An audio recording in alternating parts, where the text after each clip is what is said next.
I don't think that that the Congresswoman is perhaps appreciate the full weight of how it was heard by other people, although I don't believe it was intended in any anti-Semitic way.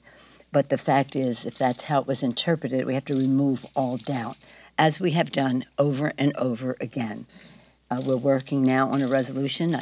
We'll see when we bring it to the floor that will, again, speak out against anti-Semitism, anti-Islamophobia, anti-white supremacy in all the forms that it takes, that our country has no place for this. But on anti-Semitism, we voted a resolution on that just recently.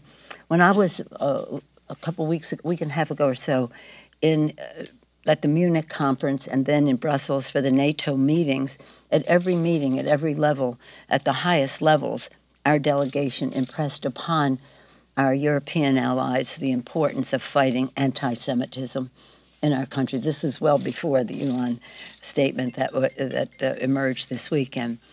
But when it did, it was important for me to speak to the member first before we would proceed. She was in Africa.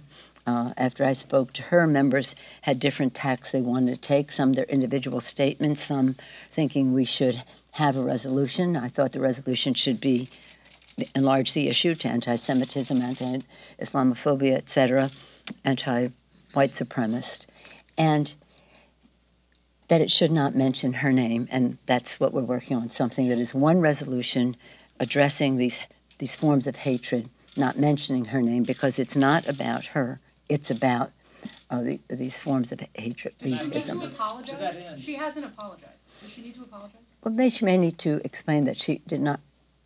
It's up to her to explain, but I do not believe that she understood the full weight of the words.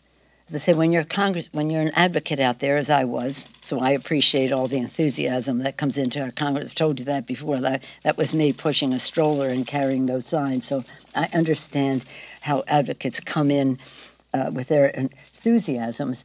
But when you cross that threshold into Congress, your words weigh much more than when you're shouting at somebody outside.